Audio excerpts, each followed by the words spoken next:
पर बात करते हैं। बड़े गैप से आज खुलेंगे जैसे संकेत गिफ्ट निफ्टी दे रहा है, तो टिकेंगे या फिर फिसलेंगे? तो 85 पॉइंट अभी ऊपर दिख रहा है, लगभग 100 पॉइंट ऊपर दिख रहा था। बड़े गैप से खुलेंगे तो हम नहीं खरीदेंगे, इंतजार करेंगे। बहुत साफ है हमारा व्यू एकदम।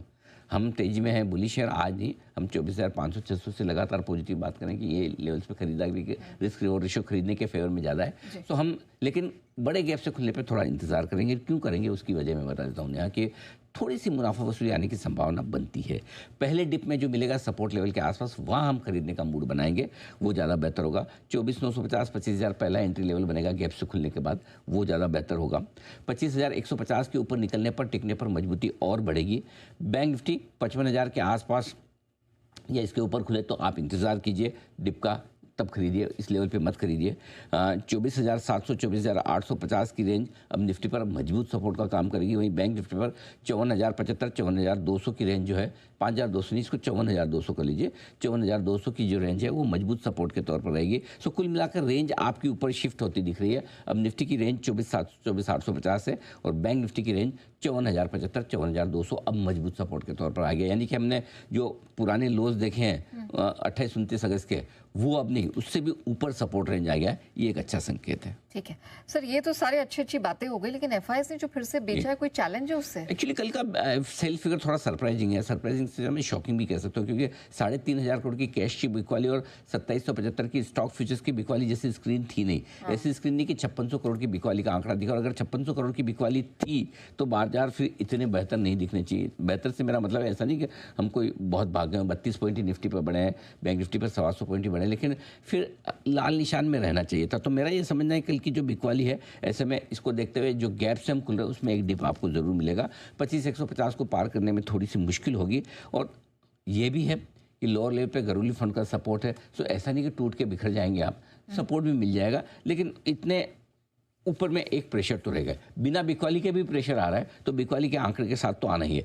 सबसे इंपॉर्टेंट चीज़ क्या है, 11.5% एफएस की इंडेक्स फ्यूचर्स लॉन्ग पहुंच गई है। ठीक है, हमको लग रहा है कि इस महीने के हाईएस्ट है, करेक्ट, सितंबर महीने के 26 अगस्त के बाद का ये हाईएस्ट आ है। लेकिन बात वो नहीं है ना, बात ये कि खरीद कहाँ रहे हैं, न कैश में, न स्टॉक फ्यूचर्स कल फिर बेच डालें। इंडेक्स फ्यूचर्स में खरीदारी खाली 635 करोड़ की। तो एफआईज अभी भी शॉर्ट काटने के और खरीदारी के मूड में आए नहीं। अब कब आएंगे ये नहीं पता, जब आएंगे तब अच्छी तेजी होगी, धुआंधार होगी। अभी तो हम अपने दम पर, या अपने मतलब म्यूचुअल फंड और घरेलू इन्वेस्टर्स दोनों मिलकर खरीद रहे हैं। तो मेरा ये मानना है कल की जो मजबूती है उसमें घरेलू फंड का तो योगदान हमेशा होता ही है, 11 दिन से ले ही रहे हैं। थोड़ा योगदान हमारे ट्रेडर इन्वेस्टर का भी था, लेकिन एफआईज नहीं। तो इसलिए थोड़ा ऊपर के लेवल पे हमें सावधान रहना है। बड़े गैप से खुलेंगे तो हम नहीं करेंगे। कई बार बड़ी अच्छी खबर पे भी बड़े गैप से खुलते हैं तो मैं आपको अलर्ट भी करता हूँ। सिमिलरली आज भी मेरा अलर्ट, परसों हम बहुत बुलिश थे तो हमने जोर से बोला भी, स्क्रीन की रेस्पेक्ट करेंगे। तो मुझे लगता है बड़े गैप से खुलने पर हम इंतजार करेंगे, हम नहीं खरीदेंगे। इनफैक्ट है तो प्रॉफिट बुक करेंगे। ठीक है, अच्छा प्रॉफिट भी बुक करेंगे। ओके, सो निफ्टी बैंक निफ्टी की तो बात हो गई, लेकिन सर स्टॉक्स में, सेक्टर्स में इस पूरे हफ्ते आपने बहुत सारे नाम बताए हैं, आज कहाँ करनी है? देखो, पहली तो आईटी, इन्फोसिस के अच्छे बायबैक के दम पर आईटी शेयरों में तेजी रहेगी। और मिड कैप आईटी शेयरों में जो आपको पसंद आए मूड माहौल देखकर, कोई persistent, Coforge, emphasis, Birla soft, इस तरह के जो KPIT वगैरह है, इनमें जो देख के समझ के वहाँ पर मिड कैप आईटी शेयरों पे फोकस करना है। दूसरा है मेटल्स। ग्लोबल में मार्केट से 6 महीने की ऊंचाई पर है। कल हमारे मेटल इंडेक्स ने ऑलरेडी 11 महीनों का हाई हमारे यहाँ बना दिया। उसके बावजूद थोड़ी तेजी यहाँ पर रहेगी, तो मेटल पर फोकस कर सकते हैं। यहाँ भी मिड कैप मेटल शेयरों पर फोकस कर सकते हैं। सरकारी कंपनियों के शेयरों में हम 2 दिन से बहुत बुलिश हैं। और आप देखिए कल पूरी तरह से एक ही स्पेस थी जो एकदम मजबूती से सुस्त बाजार में। तो PSU शेयरों में power PSU, defence PSU, oil gas PSU, bank PSU, ये सारे हैं जो मजबूत रहने चाहिए। इनको निचले स्तरों पर जहाँ भी डिप मिले, पहली डिप वहाँ खरीदारी कीजिए।